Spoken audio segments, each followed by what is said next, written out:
सारे कालिकाचार्य हो गए, सब युग प्रधान आचार्य थे, ज्ञान के साक्षात पुंज समान, जिनके ज्ञान की प्रशंसा श्रीमंत स्वामी ने खुद दी। एक कालिकाचार्य ऐसे भी हो कि जिनके ज्ञान की प्रशंसा श्रीमंत स्वामी ने करके कहा, जिस तरह से मैं निगुण का वर्णन कर सकता हूँ, उसी प्रकार का निगुण का वर्णन भारत देश में बड़े क्षेत्र में कालिकाचार्य कर सकते हैं। और इंद्र श्रीमंत स्वामी ने जो निगुण का वर्णन किया था वो सुना, बाद में कालिकाचार्य को मिला, उनके पास से सुना, एक शरीर, यानी केवल ज्ञानी ने जो बताया वो शुद्ध ज्ञानी ने। ऐसे ज्ञान के साक्षात पुरुष समान बहुत सारे कालिकाचार्य थे। उनमें से एक कालिकाचार्य विहार करते करते उज्जैनी नगर में पधारे, धर्म रचना हुई, नागरिक तो वैराग्य पाया, राजा को भी वैराग्य हुआ। आज तक संसार में राजा के तौर पर भरपूर हिंसा किया है, अब प्रायश्चित करना। उन्होंने दीक्षा लिया, गर्द बिल को राजा बनाया है, जिनका प्रश्न मंत्री राजकुमारी अनोलिका की जिम्मेवारी गर्द बिल को दी गई और राजा ने दीक्षा लिया। बड़ी उम्र में दीक्षा लिया है और राजा के मन में एक भेद गया, बचपन में स्वाध्याय हो सकता है, ग्रास्पिंग पावर, मेमोरी पावर बचपन में जो होता है वो बुढ़ापा में नहीं होता है। ये एक ब्रह्मणा का स्वीकार है। और जब मैं मेहनत करके गाथा पक्की करने जाऊं, फिर भी वो पक्की होने ही वाली नहीं है, तो मेहनत क्यों करें? ये उनके दिमाग में बैठ गया। और इसी कारण गुरु भगवान बार बार कहते कि अब स्वाध्याय करो, रोज नई गाथा पक्की करनी चाहिए, विस्थानक में एक आराधना, अभिनव सुर, रोज नया नया शुद्ध ज्ञान प्राप्त करना चाहिए, नई गाथा, नया और नए तत्व की प्राप्ति चाहिए।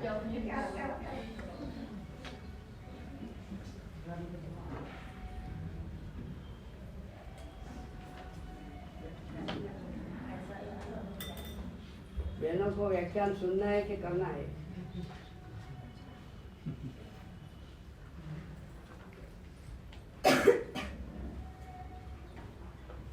रोज नई नई गाथा पक्की होनी चाहिए, नए नए सूत्र पक्के करने चाहिए, नया नया अर्थ प्राप्त करना चाहिए। सबसे बड़ी सूत्र ज्ञान की आराधना ये है कि मेरे प्रतिदिन में कितना समय ज्ञान को ले सकता हूँ।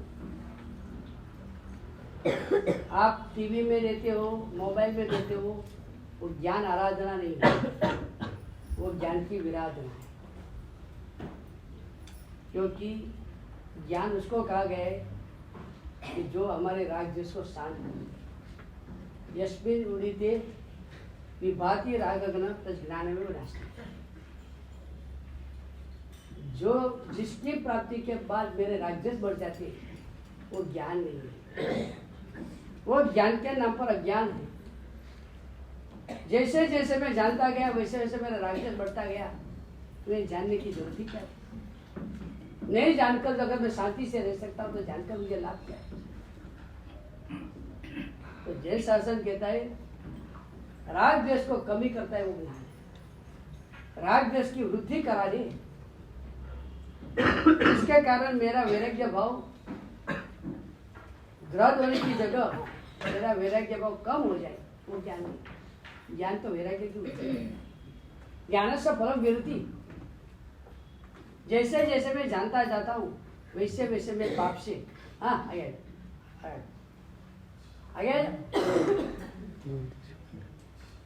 जैसे जैसे मैं जानता जाऊं क्या पाप है क्या पुण्य है, वैसे वैसे मुझे पाप का त्याग करने का पचखान होना चाहिए।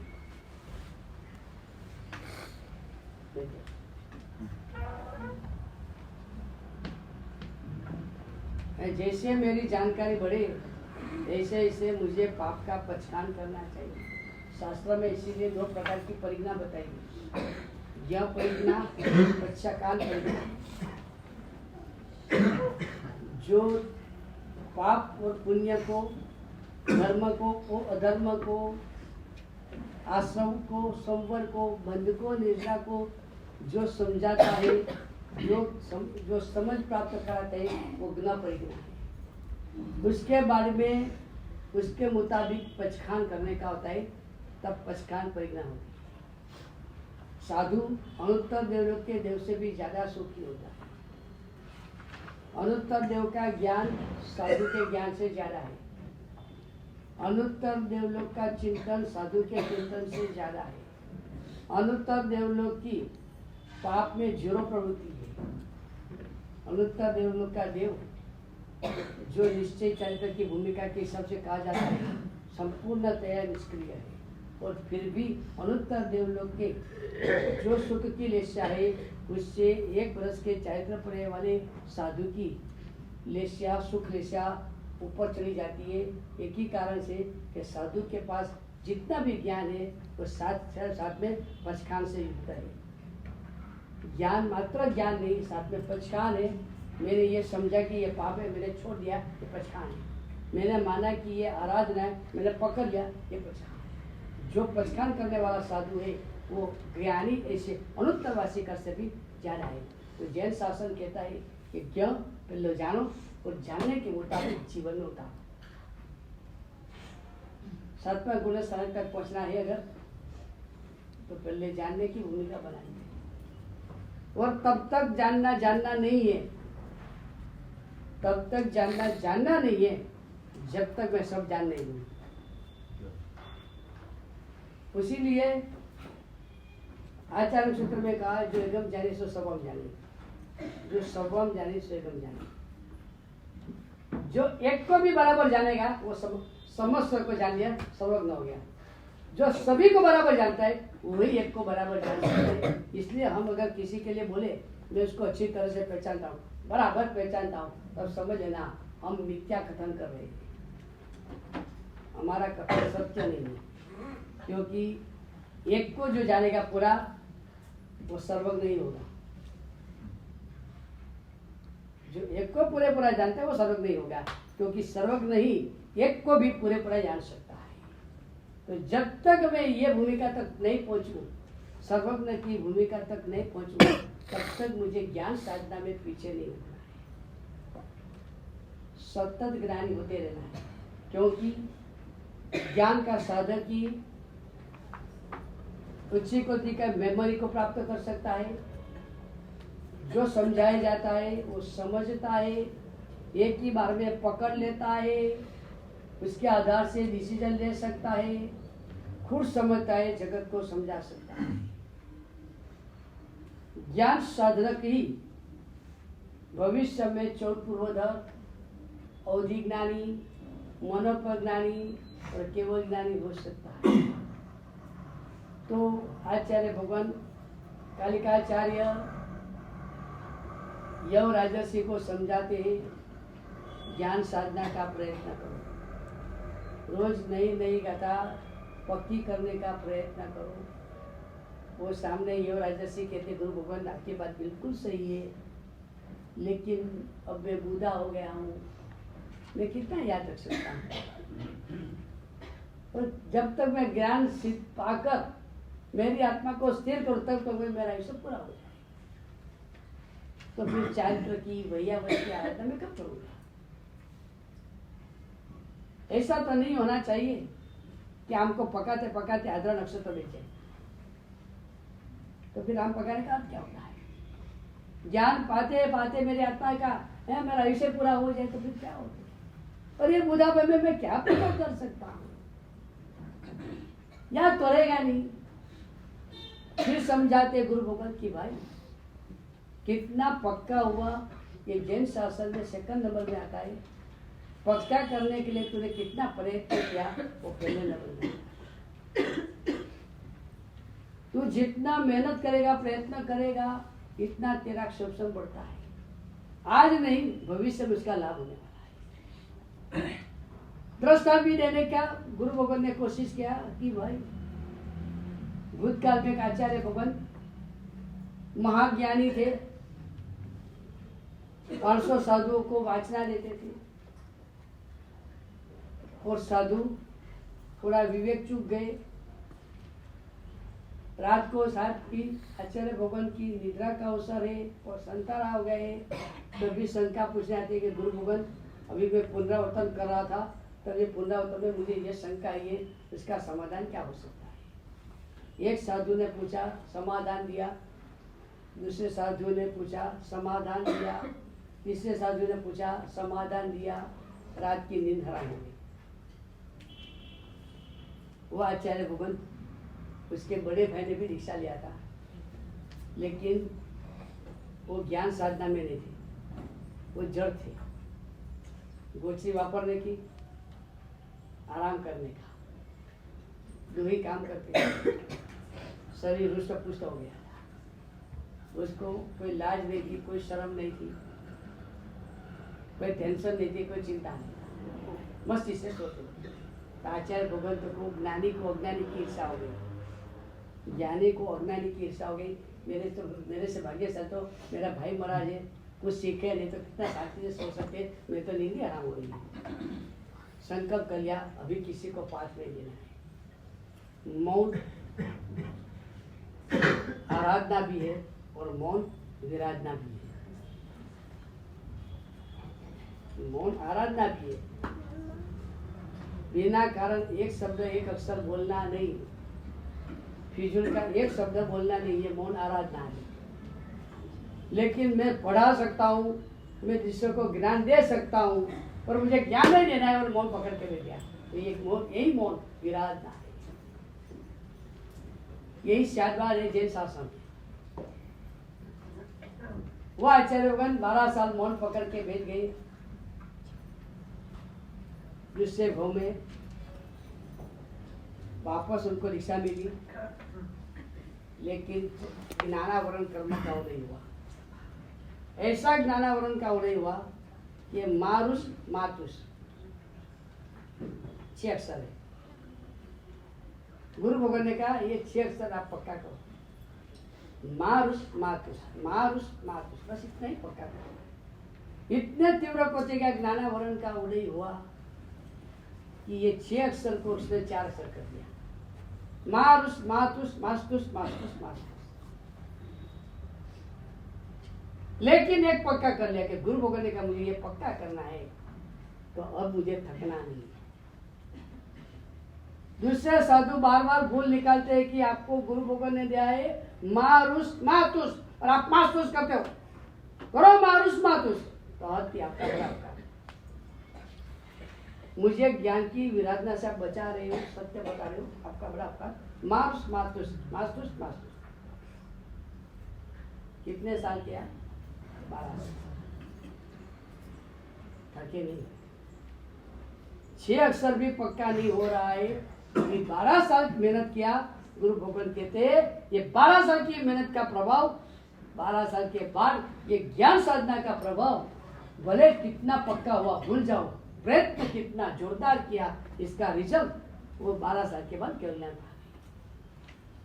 गुरु भगवान ने कहा, जैन शासन कहता है ज्ञान का प्रयत्न करो, ज्ञान कितना चला वो भूतकाल में आपने जो आराधना किया उसके मुताबिक रिजल्ट आएगा।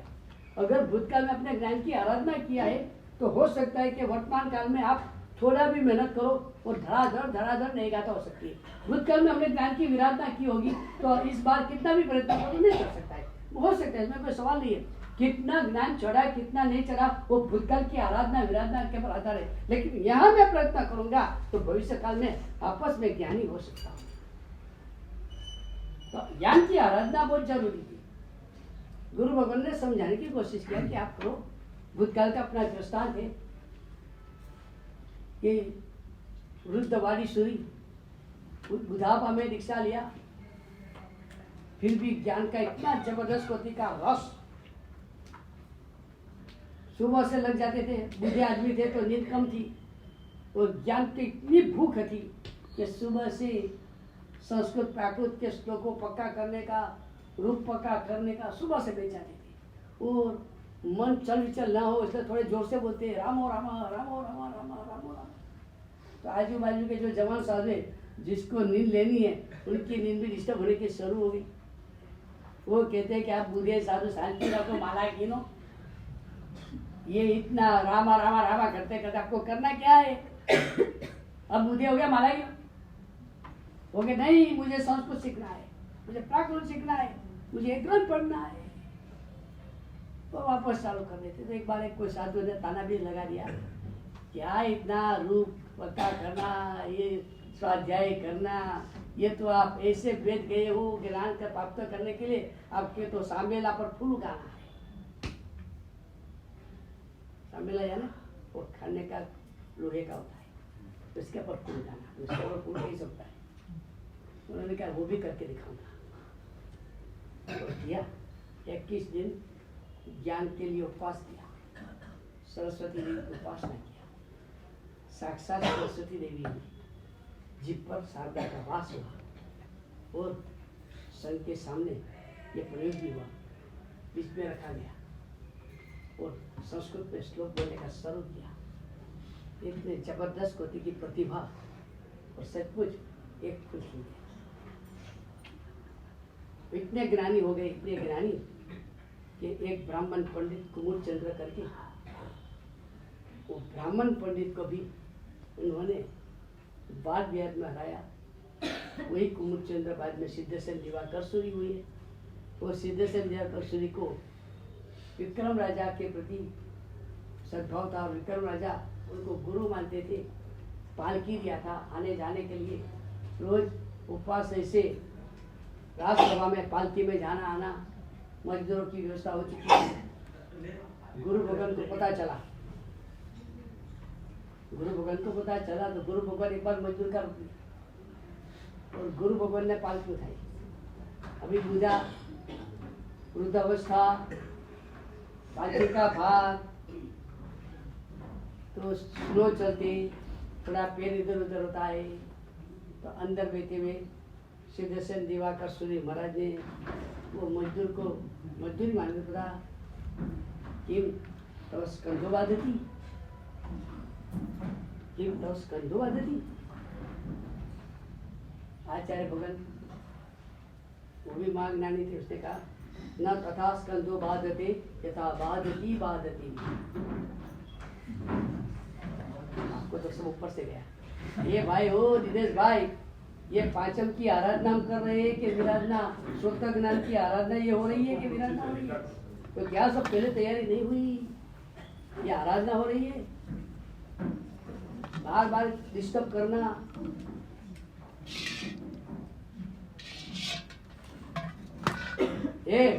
अभी एक भी कुर्सी पर ले ना तो तेरे को खत्म कराऊंगा। एक भी कुर्सी पर नहीं लाना है, गेट आउट, चल नीचे उतर जा।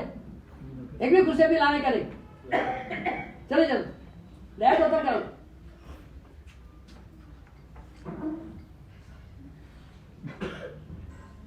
आश्रम की आराधना भी नहीं समझ रहे आप। अपने समय पर आना है और अपनी डिमांड रखना है।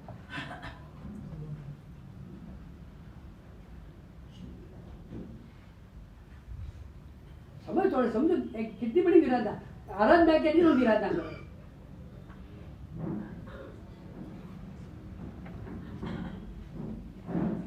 अभी भी जिसको आवाज करना कर लो।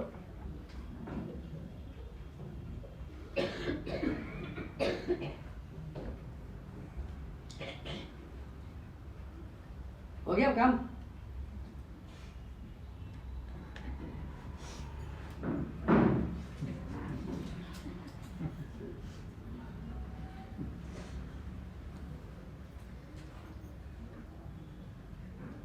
न तथा स्कंदो बाधते यथा बाधती बाधते।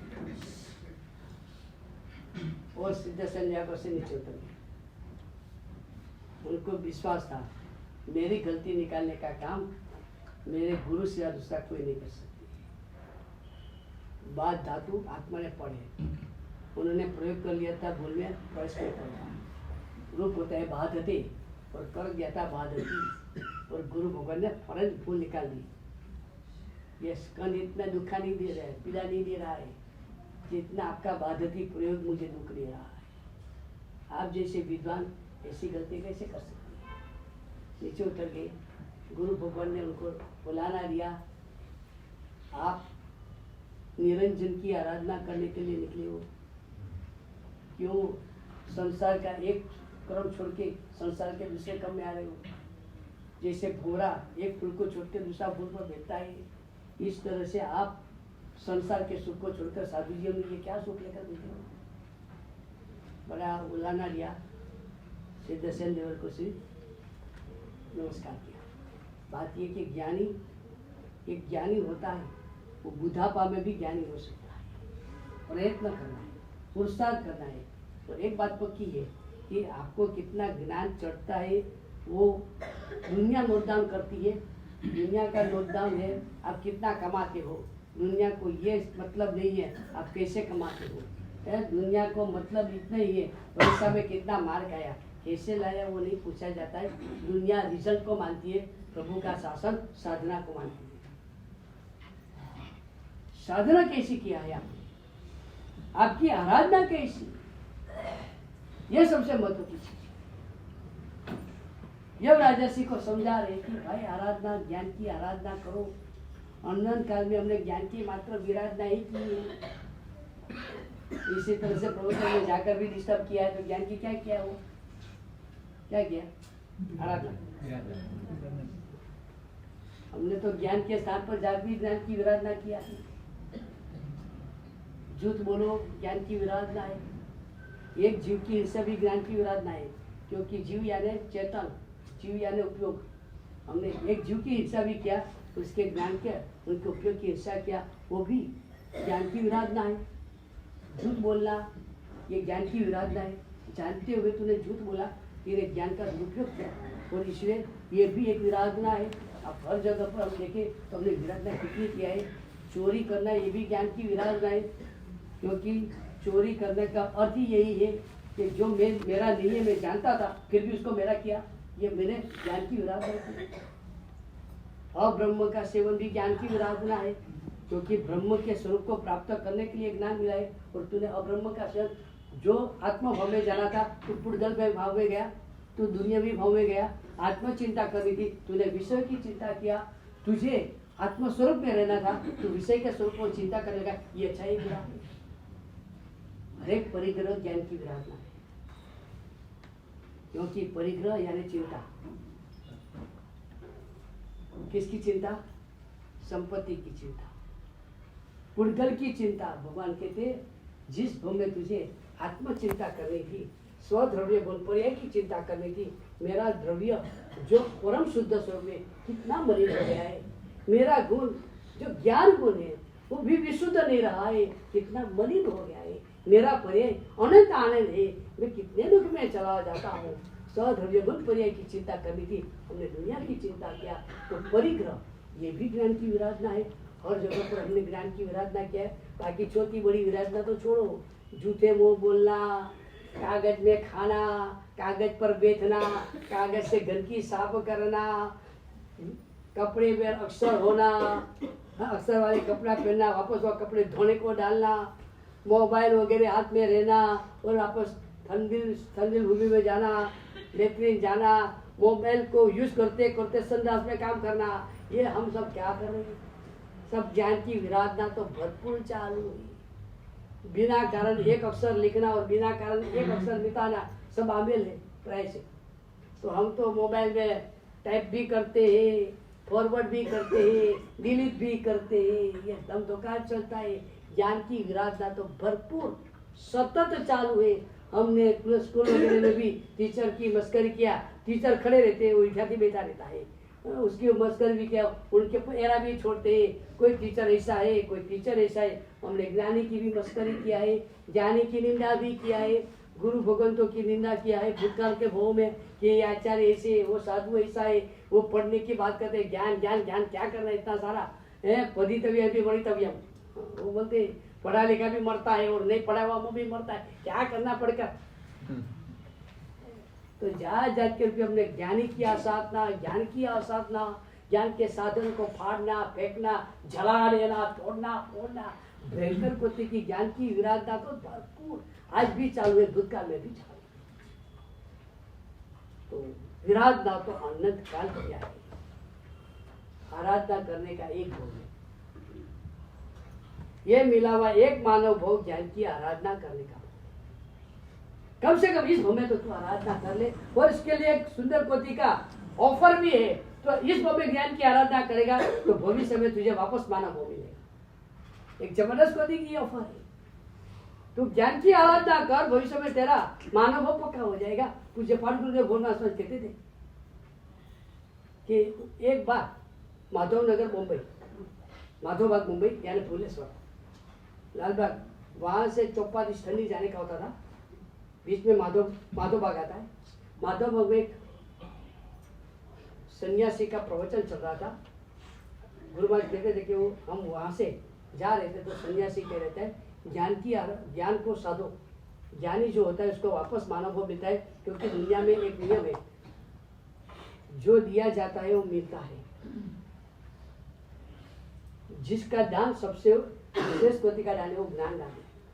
अन्न दान करोगे तो भविष्य में अन्न मिलेगा, लेकिन मानव वो मिलेगा इसकी कोई गारंटी नहीं है। वस्त्र दान करोगे तो वस्त्र मिलेगा भविष्य में, लेकिन वो वस्त्र मिलेगा इसलिए मानव वो मिलेगा इसकी कोई गारंटी नहीं है। दूसरा कोई भी दान करो तो आपको वो उसकी प्राप्ति होगी, लेकिन उसके कारण मानव वो मिलेगा गारंटी नहीं है। ज्ञान दान करोगे तो आपको भविष्य में मानव वो मिलेगा, क्योंकि ज्ञान किसी को देना है तो वो मानव भव में हो सकता है, अन्य भव में नहीं हो सकता है। तो ज्ञान साधक और ज्ञान का प्रचारक, ज्ञान का दान देने वाला, ज्ञान का उपासक भविष्य में मानव भव गारंटी के साथ पाता है।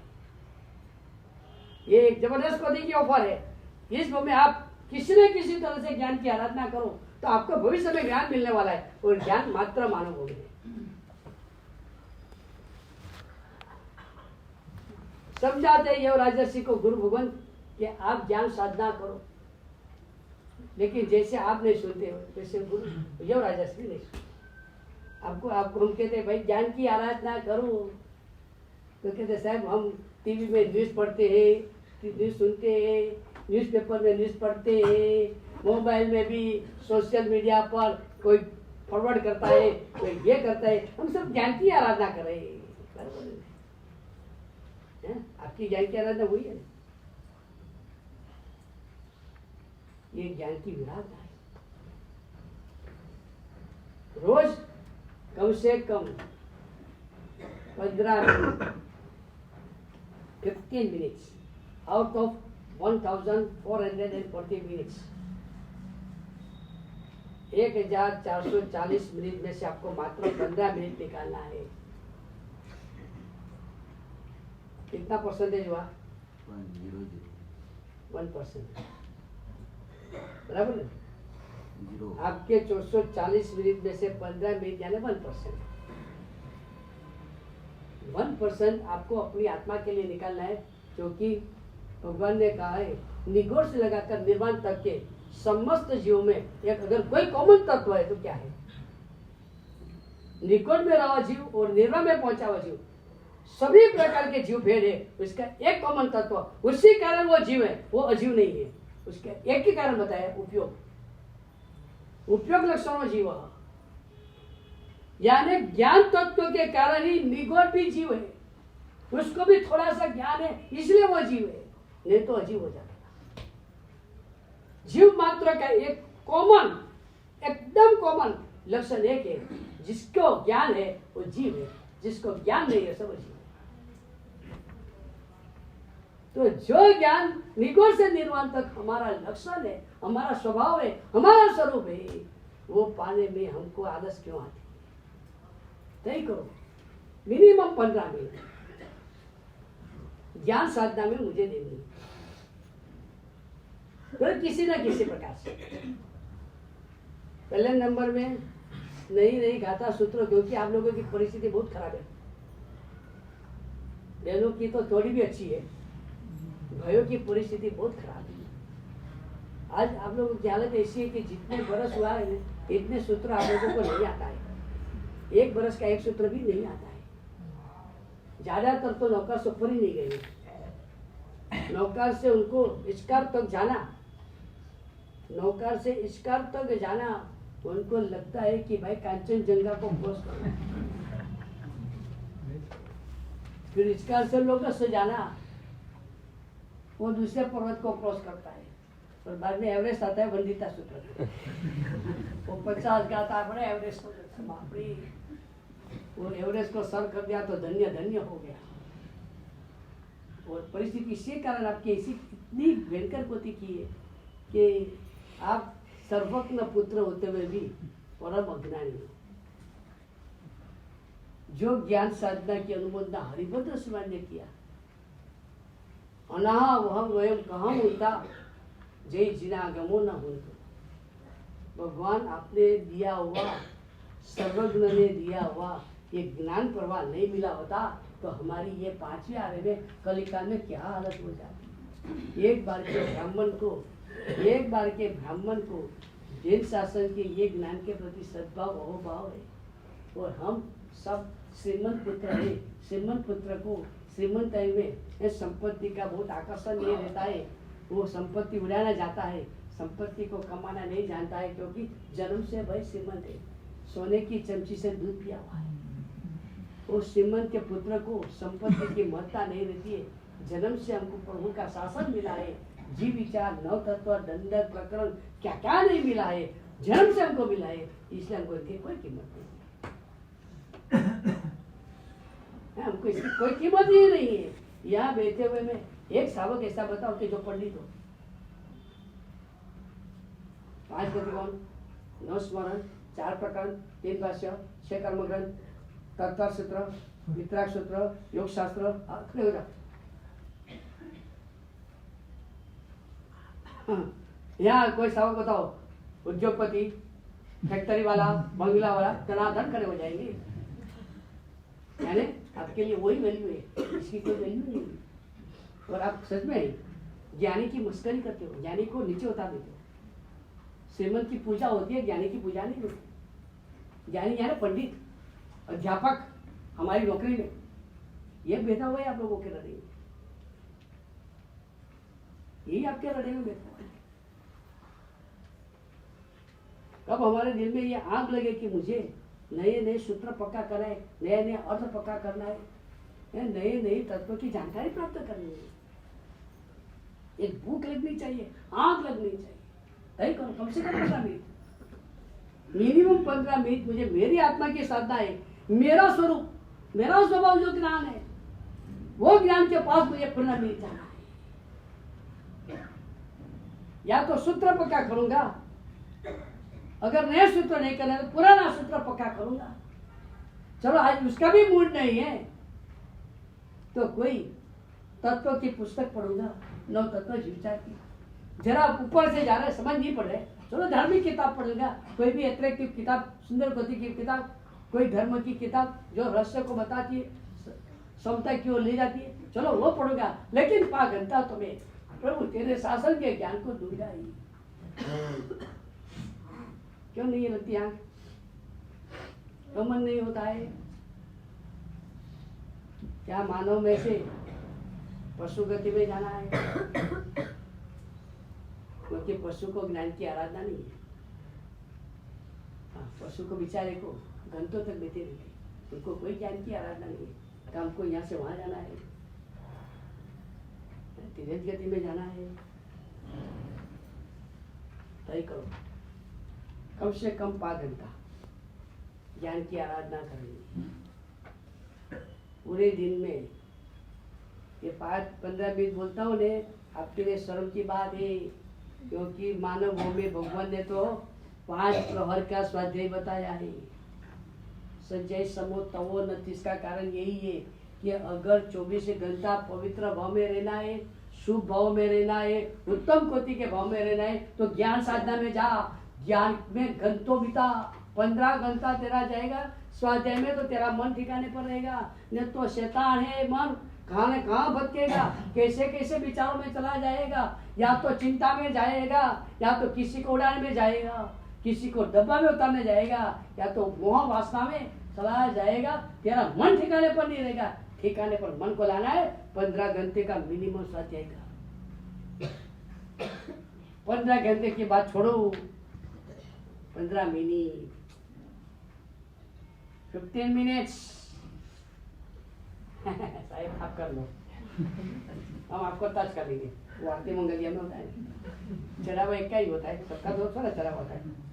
वो आरती में चढ़ावा एक का होता है, तो दूसरे सब क्या कर लेते?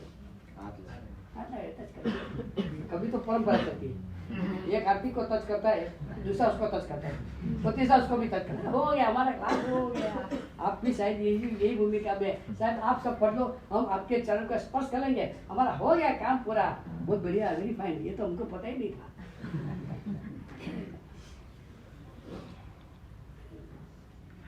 आप हुआ बिना स्वर्ग में नहीं जा सकते ही।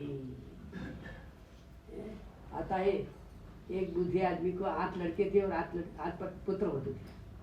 8 पुत्र थे, 8 पुत्र होती थी, और वो बुद्धि आदमी को आंख से दिखने का कम हो गया। तो पुत्र और पुत्रवधू ने कहा कि आप वैद्य के पास जाओ, आंख से दिखते नहीं हो, अंधे जैसे हो गए हो, ट्रीटमेंट करा दो। तो कि इसमें क्या जरूरत, मुझे क्या जरूरत है? 8 पुत्र है, 8 पुत्रवधू, 16 के 32 आंख मेरी है। वो 32 आंख से मैं देखूंगा, मेरी 2 आंख नहीं रहे तो क्या प्रॉब्लम है? वो पुत्र कहता है पिताजी फिर भी जब प्रॉब्लम आता है, परिचय दे रहे तब अपनी आंखें काम में आती है। नहीं नहीं, ऐसी कोई जरूरत नहीं। आग लगी, घर में आग लगी, और जब भी आग लगती है तो आग भागो, तो सबसे पहले कौन भागता है? खूनी भागता है। दूसरों को बचाने के बाद तो बिचार बाहर जाने के बाद 100 टका बिचारता है, अरे वो अंदर है उनको निकालना है। देखिए पहले तो धड़ाके तो हम ही निकलेंगे। आग 16 निकल गए, बूढ़ा आदमी अंदर है, अरे पिताजी आग लगी, बाहर आओ, पिताजी आग लगी, बाहर आओ। वो बाहर आने के लिए दौड़े, लेकिन अंधे थे, जहां आग थी वहां ही दौड़े।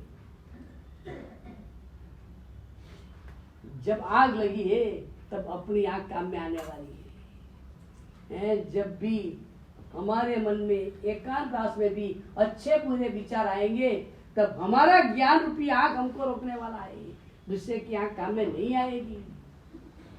तो तय करो कितना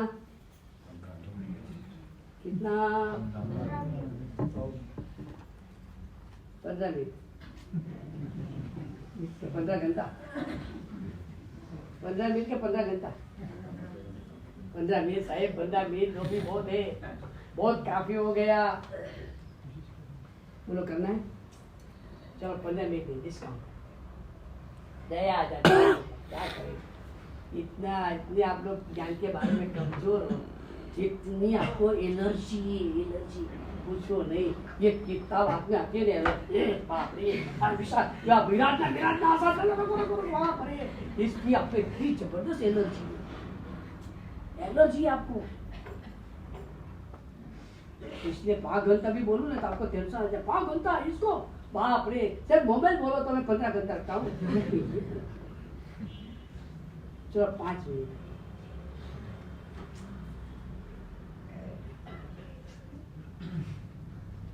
मिनट्स भी नहीं, 5 मिनट्स ओनली।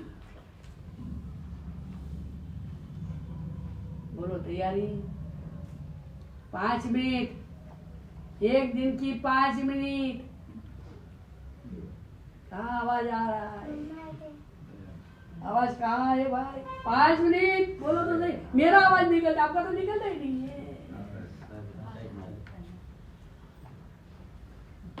एक साथ 5 मिनट, चलो आपके लिए थोड़ा सुविधा है, क्योंकि मुझे पता है कि आप लोग इतने विचार है, उनके पूछो नहीं। 360 दिन के 5 मिनट तो कितनी होती है? कितनी? 1800 मिनट करके, कैसे करके भी पूरी करना बस जाओ। यानी एक दिन 25 मिनट हो गई तो 4 दिन रिसेस।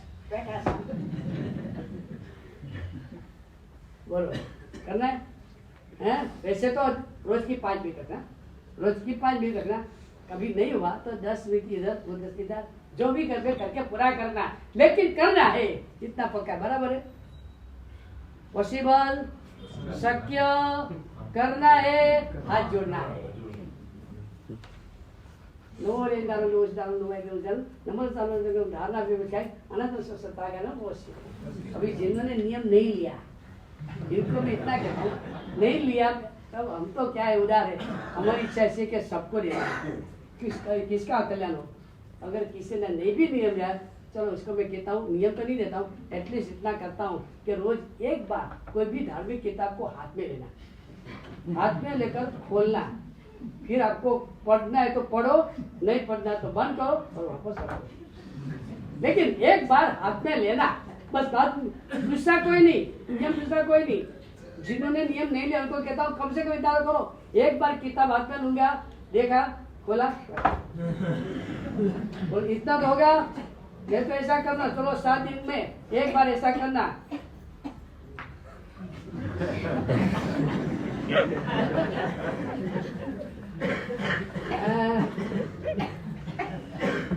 क्या करना बोलो चलो आगे की बात बताइए।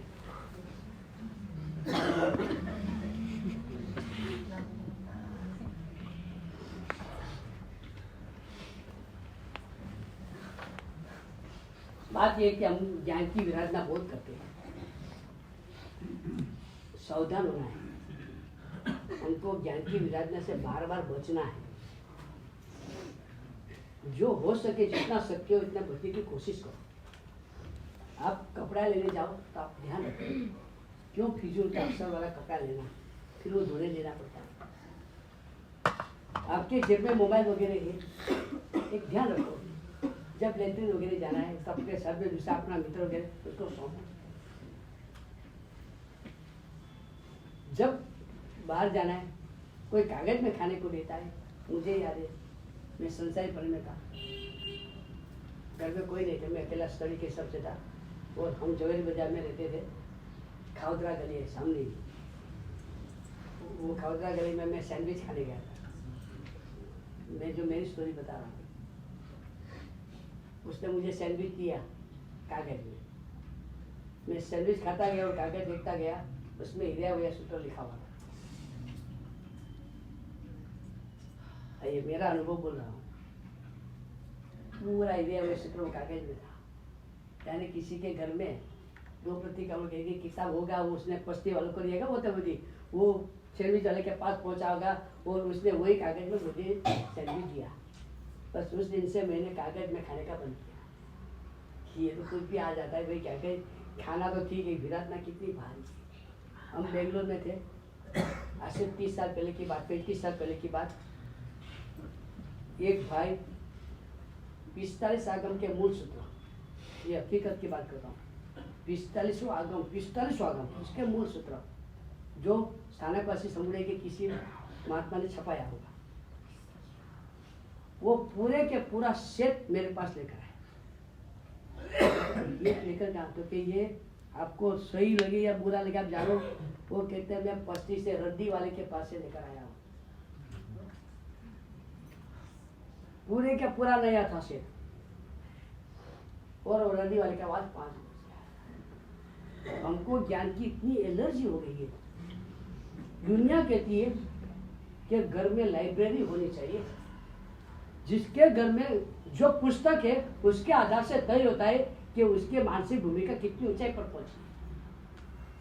दुनिया ये कहती है लोगों में एक फैशन होता है कि ज्ञान के सुंदर पोथी की रैक बनाने का उसमें अच्छे से पुस्तक वगैरह रखना अपने टेबल पर भी एक अच्छा पुस्तक होना चाहिए लोगों में ये गुडविल मानी जाती है पर आज हमको इसके एलर्जी तो हमको ज्ञान के साथ नाता जोड़ना है हम सर्वज्ञ पुत्र हैं। गुरु भगवान ने यव राजर्षि को समझाया लेकिन समझते नहीं थे बुद्ध आदमी में क्या पक्का कर सकता हूँ उसी में विहार करते करते उज्जैनी के पास से निकले तो गुरु भगवान ने देखा अभी एक अवसर है ठिकाने पर लाने का उनको कहा जाओ आपके पुत्र को प्रतिबोध करके आओ उज्जैनी नगर में जाओ वहां आपके पुत्र को धर्म सुना क्या हो और उनको भेज दिया। अभी वो टेंशन में आ गए कभी कभी साधु को भी टेंशन आ जाता है ये टेंशन में आ गए कि मुझे तो कुछ आता नहीं और गुरु भाई ने तो भेज दिया कि पुत्र को समझा क्या हो धर्म धर्म का बोध देकर आओ। मुझे तो कुछ आता ही नहीं है, बड़े टेंशन में क्यों निकले। रास्ते में एक दृश्य देखा, एक खेत में जौ क्या फसल तैयार हो चुका है, जो भी एक धान्य है जैसे गेहूँ, उसका फसल तैयार हो चुका है। किसान वो फसल की सुरक्षा के लिए वहां है, एक गधा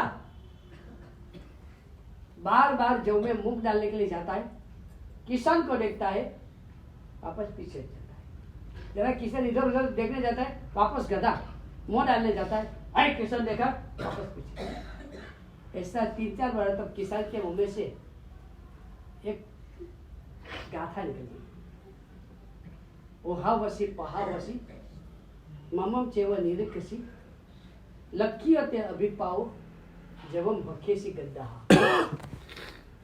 बिल्कुल सिंपल गाथा थी। गद्दा यानी गर्दभ, वैशाख नंदन। कोई बोले आपको वैशाख नंदन तो खुश नहीं होना, उसका दूसरा नाम है डोंकी। तो गद्दा यानी गधा, जिस जो गलत धारणा रखते हैं वो सब क्या है, शॉर्ट फॉर्म में वो डोंकी।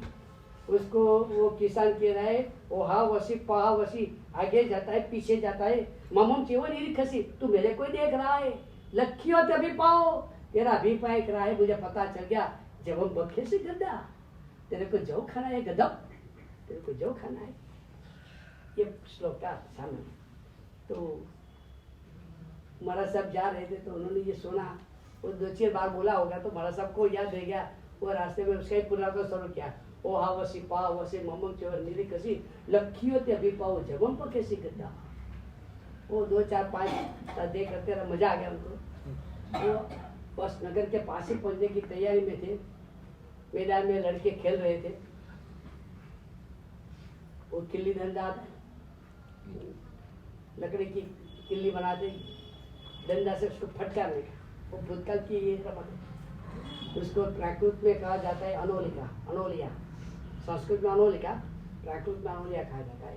एक लड़के ने जोर से फटकारा, सब लड़के ढूंढने लगे, कहाँ गया कहाँ गया कहाँ गया, मिलती नहीं थी। लेकिन एक लड़के ने देखा वो कुआं में गिरी हुई है, और उसके मुंह में से निकल गया पंक्ति, हो गया तो गया, जो ही जनती न दी सही, अम्मे ने दी थी तुम्हें न दी थी, कुएं छुड़ा अनोलिया। हो गया तो गया, जो ही जनती न दी सही, अम्मे न दी थी तुम्हें न दी थी, कुएं छुड़ा अनोलिया। सिंपल आते, इधर गए उधर गए, कितना ढूंढा, किसी को नहीं मिला, मुझे भी नहीं मिला, तुम्हें भी नहीं देखा, मैंने भी नहीं देखा, तुमने भी नहीं देखा, कैसे मिलेगा? वो तो कुआं में पड़ी है, उन्होंने लिखा तो कुआं में पड़ी है। ये भी दूसरा श्लोक भी अच्छा हो गया, अभी वो भी उसने पक्का स्वरूप किया। अच्छा, वो मुनि ने यो राजर्षि ने, ओ गया तो गया, जो ही जनती नदी से, तो हमें न दी थी तुम्हें न दी थी, कुएं छुड़ान हो लिया। 2 गाथा हो गई। पट्टी करते करते करते पहुंचे उज्जैनी नगरी के बाहर। एक कुंभार की शाला थी, और कुंभार को कहा हमको एक रात वास करना है। कुंभारी का कहो करो, खुशी से करो। आसरा लिया है, और कुंभार के बस शाला में महाराज साहब ठहरे हुए। कुंभार में उसकी शाला में चूहा हो गए, बहुत सारे चूहा हो गए। वो चूहे बार बार मुंह निकालते, कुंभार को देखते हैं, वापस अंदर घुस जाता है, वापस बाहर आता है, मुंह देखता है, निकालता है, ऐसा दिखता है, कुंभार को वापस अंदर चला जाता है। और कुंभार ने तीसरा श्लोक कुंभार ने बना लिया, उन्होंने बताया। तीसरा नंबर का तो सुकुमाल पानी पाया, ये सुकुमाल पानी पाया, ये सुकुमाल पानी पाया, तरते हिंदन शिल्या अम्मा पसाव नते भयम दिग्ग पुथा होते भयम। ये सुकुमार हाथ पैर वाला, ये रात को घूमने वाला, रत्ती हिंदन शिल्या अम्मा पसाव नती ते भयम दिग्ग पुथा होते भयम। सिंपल था, ये सुकुमार हाथ पैर वाला चूहा, ये रात को घूमने वाला चूहा, तुझे मेरे से भय नहीं है, तो मुझे लेकर डरता है, मेरे से भय नहीं है, तुझे तो दीर्घ पुष्प से डर है, दीर्घ पुष्प यानी सांप, तेरे को सांप से डर है। तो ये तीसरी गाथा हो गई, सुकुमाल पुण्य पाय रत्ती हिंदन शिल्या रत्ती माँ पसा होते भय दिए पुथा होते भय। बस ये 3 गाथा का स्वाध्याय, ये कोई आगम नहीं है, ये कोई आगम का वचन नहीं है। लेकिन कुछ सोचता नहीं है, नींद आती नहीं है, टेंशन है। कल सुबह गणपति राजा के वहां उज्जैनी में प्रवेश होगा, बड़ा बैंड बाजा होगा, सामया होगा, वंदन करेंगे करके हिचकारी भगवान पसाई करी महीना पसाई कर सोची, तो क्या बोलूं, टेंशन नहीं आ रही है।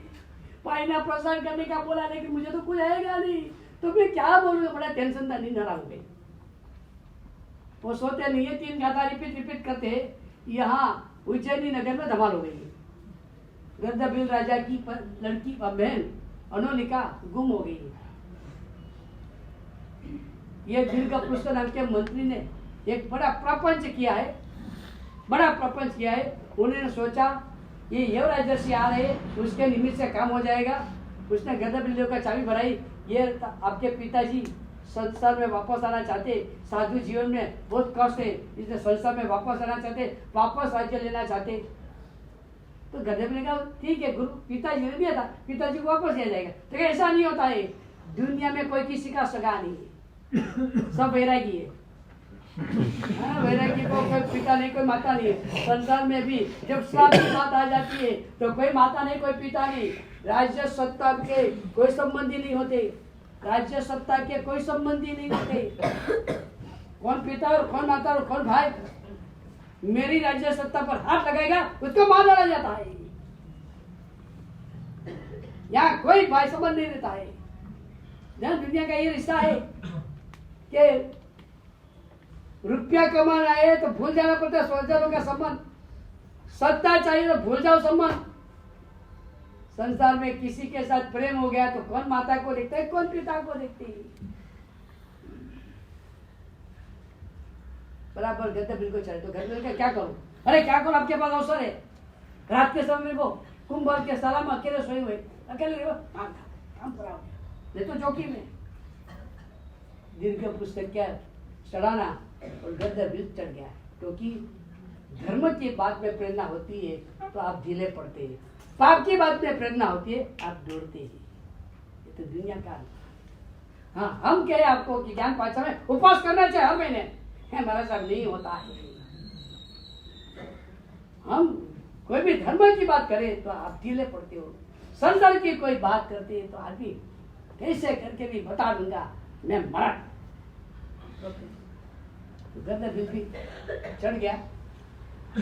दीर्घ पुस्तक सोचा गर्दभील क्या से ये राजा सिंह की हत्या करा दूं और कल पूरे नगर में घोषणा करा दूंगा ये हमारा राजा होने लायक नहीं है। उन्होंने अपने पिता मुनि की हत्या कर दिया। प्रपंच रचाए और गर्दभील रात को समय में तलवार लेकर आया। खिड़की में से देखा पिता मुनि सो गए तो मार डाला, लेकिन यह राजा सिंह को नींद नहीं आ रही है, वो बड़े टेंशन में। कल क्या बोलना, नींद नहीं आती तो करना क्या। एक गर्दभील ने देखा पिताजी मुझे तो जागते हैं, पीछे हट गया। 2-5 सेकंड के बाद वापस देखा, अभी भी जागते, पीछे हट गया। वापस खिड़की से देखा, अरे अभी भी जागते, पीछे हट गया। 3-4 वर्ष ने ऐसा किया और यहाँ यह राजा सिंह पहला श्लोक बोला, ओहा वसी पाहा वसी मम चेव निरिकसी लकियों ते अभी पाओ जब हम भखे सी करता। अभी वो किसान ने कौन से अर्थ से बोला था, यहाँ और फंसाई आ गया, गड्ढा आया और जब आया। जब यानी जो राजा सिंह और गड्ढा यानी गर्दभील। तू आगे जाता है पीछे जाता है, मुझे देख रहा है, मैं जान गया तेरा भी भाई क्या है। जब हमको भक्के सी यानी यव राजा को यव को यानी मेरे को मारना चाहता है, मैं जान गया हूँ।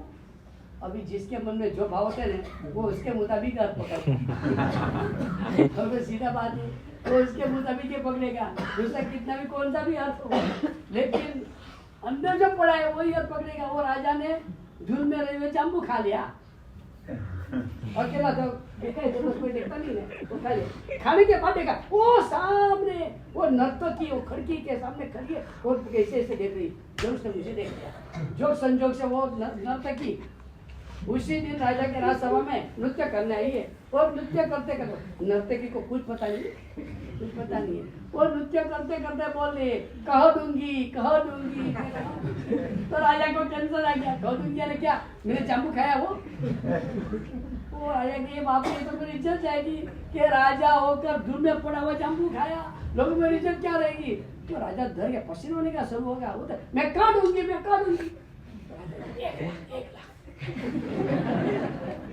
वो समझती है क्या मेरे को है ना क्या मिल रहा है, जबरदस्त रिस्पॉन्स मिल रहा है। राजा मेरे ये गाने से बहुत खुश हो गया और जो से गाना का सुन गया, मैं कर दूंगी। राजा कहते ये 1 लाख का भी सुन दो 2 लाख। लेकिन वो समझती है उल्टा, वो समझते है राजा को पसंद आ गया और जोर से कुड़ती है काटूंगी। राजा को लगा ये तो मेरे को ब्लैकमेल कर रही है, तो लगा चुप, तू क्या बोलेगी, मैं कह देता हूँ कि मैंने जामुन खाया था। अब वो किसी ने पूछा ही नहीं था भाई। दुनिया में सही बात है, कोई किसी भी आशय से बोलता है मेरे मन में जो चलता है वो मैं पकड़ूंगा, तो गर्दा भी तो पकड़ लिया। वो जरूर पिता मुनि मुझे कह रहे, उसको पता ज्ञानी होते साधु, जय साधु ज्ञानी होते, उनको पता चल गया लगता है। बड़े टेंशन में आ गया और उसने सोचा अगर पिताजी इतने ज्ञानी है, कितने दिन से बेंच गुम हो गई है, तो शायद पिताजी को पूछूंगा तो पिताजी बता देंगे अपने ज्ञान से कि बेन कहाँ है, कितना दूंगा, कहाँ नहीं दूंगा, बेन मिल नहीं रही है। अब ये उसके मन में विचार आया और ये दूसरी गाथा है। अब वो गया तब वो गया जोई जलती नदी से, हमें नदी थी तुम्हें नदी थी, कुएं सीधा पिता अभी तो मैंने सोचा और पिताजी ने बता दिया, बिल्कुल सही बता दिया। इधर धुंधा कितना धुंधा देखने के लिए कितनी कोशिश किया, लेकिन मुझे नहीं मिली, तुमको नहीं मिली, किसी को नहीं मिली, कैसे मिलेगी। वो तो अंडरग्राउंड है, पूरी छिदा यानी अंडरग्राउंड में, कुआं में अंडरग्राउंड में रखी गई है। कौन होगा ऐसा दुष्ट, मेरी बहन का ऐसा किडनैप करके ऐसे अंडरग्राउंड करने वाला दुष्ट कौन है। वो ये तीसरा सोच रहे थे, तो उसी में तीसरी गाता है, सुकुमार पानी पाइया रत्ती हिंदनशीलया नथी अम्म पसाव भयम दिया पुत्थो ते भयम। हाँ पिता मुझे बिल्कुल सही बता दिया। वैसे भी मुझे बचपन से कोमल है, मेरे हाथ पैर सारा पूरा शरीर कोमल है, सुकोमल है, तो बिल्कुल सही बात है। और रात को भी घूम कर आया हूँ, इसलिए रत्ती हिंदन से वो भी बराबर। पिता मुझे सही कह दिया, तू एक गर्द बिल तू मेरे से क्यों डरता है, मैं तो साधु हूँ, मेरे से डरने की कोई जरूरत नहीं है। तुझे भय दीर्घ पृष्ठ से है, यानी तेरे मंत्री से, क्योंकि मंत्री का नाम क्या था। हाँ पता चला मंत्री ने अपने पुत्र को राजा बनाना है, राजकुमारी की उसके साथ शादी करनी है, मुझे मार डालना है। उसने पूरा कारस्तान किया है और इसी कारण मेरे हाथ से मेरे पिता मुनि की हत्या कराना चाहता है। बाप रे, मैं कितना बड़ा पाप कर लेता, बिल्कुल निर्दोष पवित्र पिता मुनि की हत्या करके मैं कहाँ जाता, कितना भयंकर मैं पाप करता। पिता मुनि ने मुझे बचा दिया, मैं तो बड़ा अपराध दौड़ा अंदर, सीधा पिता मुनि के पैर पे गिर गया। और आप तो कितने ज्ञानी हो, बिल्कुल सब सच्ची बात आपने बता दी, अपने अज्ञानी में कितना पापी, मैं कितना गलत। वो पिता मुनि सोचे भाई हुआ क्या, कोई बोला नहीं है सर। वो तो धड़ धड़ गर्दन बोलने का शुरू कर दिया कि मैं कैसे कैसे भाव से आया था, मैं आपको मारने आया था, आपने बिल्कुल सही किया, क्योंकि अनुलिका नहीं मिल रही थी, लेकिन आपने बिल्कुल सही बता दिया, आपसे नहीं दिल का पुरुष से मुझे भय है। पिता मुनि आपका तो जबरदस्त ज्ञान है। तब पिता मुनि सोचा अब मौन रहने में मजा है। बोलने गया तो जो सर्जन हुआ है वो सारा नष्ट हो जाएगा, बिल्कुल चुप हो गई। दूसरे दिन बैंड बाजा के साथ प्रवेश हुआ, शिष्य और पुत्र ने कहा गुरुदेव कोई उपदेश दो। गुरुदेव ने कहा आज मेरा मौन है, बोलूंगा तो मैं आपको कहता हूँ, बोलोगे तो जानते नहीं है और बोलते हो, पता चल जाता है कि आप कितने अज्ञानी हो। कोई आपकी भूल निकाले या नहीं निकाले, मैं जानता नहीं हूँ और बोलता हूँ, तो अज्ञानी हो तो पता चल जाता है बेचारा कितना अज्ञानी है। तो नहीं बोलने में मजा है। एक ग्वाला ने, गाय भैंसा चराने वाले ने दीक्षा लिया, दीक्षा लेने संन्यास हो गए। उसको किसी ने कहा था जो गुरु होता है उसका मोक्ष होता है, गुरु होता है उसका मोक्ष होता है। तो उसने सोचा मैं गुरु ही बनूंगा। तो दो सन्यासी जा रहे थे, उनको पकड़ा, मुझे भी सन्यासी बनाओ। ठीक है बनाएंगे, नहीं ऐसा नहीं, आपके गुरु बनाओ। शिष्य ने सीधा गुरु ही। ये दो सन्यासी बोलते मैं पड़ गई, ये क्या कर बोला है? देखिए नहीं, मुझे सन्यासी ने आपका गुरु बनना है। दो सन्यासी के ठीक है चल भाई तू सन्यासी हो जा, गुरु बनाते, लेकिन एक शर्त। क्या? कोई ग्रंथ आता है तो क्या नहीं आता है, कोई सूत्र आता है तो क्या नहीं आता है। जब तक आपको पूरा ग्रंथ ना आ जाए, पूरा सूत्र ना आ जाए, तब तक आपको मौन रहने का। आप हमारे गुरु, हम जब भी लोगों को प्रवचन देंगे बीच में आपको बिठाएंगे, कोई बात नहीं, लेकिन शरत आपको एक अवसर बोलने का नहीं। ठीक है वो मंजूर है, लेकिन बन भी आपको गुरु ही। और बीच में गुरु बाजू में दो शिष्य बैठे और शिष्य धान धान प्रवचन करते, लोग पूछते गुरु क्यों नहीं बोलते? महासाधक वर्षों से साधना में बिल्कुल मौन पकड़ के गहराई में जा रहे, गहराई में तब तक गहराई में लोग भी समझाओ धन्य धन्य धन्य। उसमें हुआ ये कि बाहर से ही वो वाला गायों को चरा रहा था, तो गायों का पूरा धन 50-60-100 गाय वहां से जा रही थी। ये ओरिजिनल कौन है? वाला है। और सामने गाय है, वो उसको भूल गया कि मैं गुरु हूँ, यहाँ पर यहाँ संन्यास हो रहा है कुछ नहीं। उसने तो ये देखा, वो गाय को देखा और उसका खुद का टक टक टक टक आजू बाजू वाले और पूरी सभा टेंशन में ये क्या बोले। अचानक ही उनको आ गया, वो भूल गए थे कि भाई मैं सन्यासी हूँ, मैं गुरु हूँ। उनको तो गाय दिखाई दिया तो उनके मुंह में सो निकलेगा टक टक टक टक। लोगों ने पूछा बोले क्या तत्व आप बोले? वर्षों से मौन और तत्व निकाल के आप कौन सा तत्व बोले? जो सन्यासी होशियार थे समझ के गुरु वो बेचारे गायों को बता रहे तक तक गुरु को, लेकर भी बोल ही दिया है तो कुछ तो तात्पर्य निकालना पड़ेगा। दोनों ने कहा ये हमारे गुरु, मैं ज्ञानी, इतने गहराई में गए बोलते नहीं है, ये तो आपका पूरे सभा का एक पुण्य है। एक बार गुरु का वचन आपको सुनो, कितना तात्विक बात करते हमारे गुरु, कितना तात्विक बात। लेकिन क्या होता? अरे तक कहते तक अवसर चांस एक बार आता है, बाद में उड़ जाता है, पकड़ लो। कितना सुंदर, क्या तत्व लिया है। बात ये है अज्ञान दशा में आप बोलते हो तब ये सब कर। तो चलो आज से हमको ज्ञान की आराधना करें। आज का दिन ज्ञान है, आज के दिन से ज्ञान। हर सुध पाचन को हो सके तो पास 51 अगस्त 51 ज्ञान का दिन होना। सुबह शाम प्रतिगम उम्र नमन नाना सर की 20 मार्च हर सुध पाचन को इतना करना है। रोज 5 अगस्त 5 का मतलब 5 साथिया उम्र नमो नाना सर की 1 मार्च।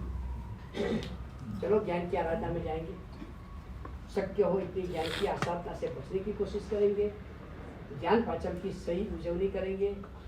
कल बताया था संख्या कम थी, आज वापस कहता हूँ, आप जिस तरह से ज्ञान पूजा वगैरह करते हो वो भूतकाल था, वर्तमान काल में ये प्रैक्टिकल नहीं है।